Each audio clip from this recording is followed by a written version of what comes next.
Okay, there is way too much to talk about to try and fit it all into text, so I'll be using text to speech from now on. Or I'll just talk. I don't know, this was a spur of the moment thing. So as I was saying, magic is heavily nerfed, so instead of doing thousands you're only doing hundreds. The combo damage counter on the side is untrustworthy as it doesn't take this into account. If you're looking for rare weapons, the only one of note is Jenkin, which is a charge up type. Its versus move buffs magic by 30% and turns you into this big black dude. Well, that's not exactly right. The sword named Kirbachi has a low cooldown and when paired with enchantments does good damage. Also it looks cool, so that's always a plus.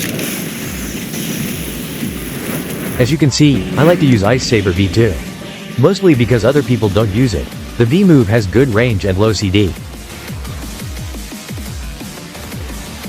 Don't waste your vote. At the end of every round you can choose the next map. If the server is less than 4 people, I recommend only choosing the Chunin exam map or Tournament of Power. While there isn't much variety, it's less about where you're fighting and much more who you're fighting. The difference between a low level and max level is quite a lot. The weapon you use usually will determine how good or bad you do. Lightning Katana has iframes, but doesn't do good DMG, and is still able to be blocked by Greed even when it's supposed to be melee damage. Thankfully, if the weapon is good for PvE, player versus enemy, then it should be good for PvP. Magic really is only good if it's within the last 3 updates, as it will be nerfed into uselessness when a new update drops.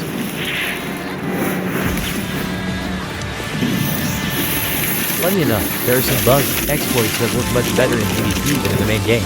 However, most require setup that can't happen if your opponent isn't just standing around doing nothing. Hi mods, I know y'all watch my stuff.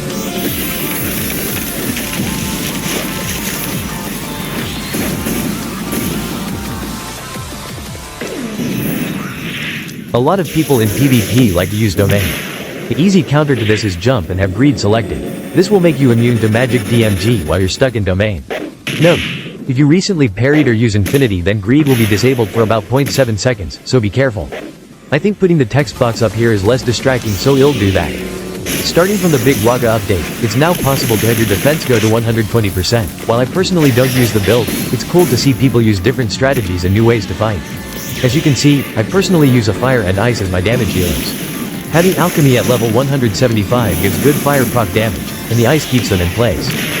While it is nice to be the one on the top of the leaderboard at the end of the match, the only thing that matters is kills, as if you're like me and don't like grinding berries, then collecting mana and health potions as drops is the main objective.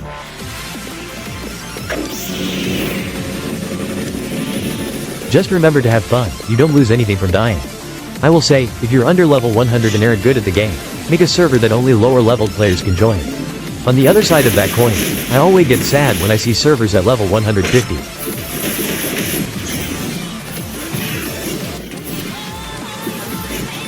That's all I've got to say. You'll post the full clip without any editing. This was more to hopefully get more people to play the PvP mode. See y'all.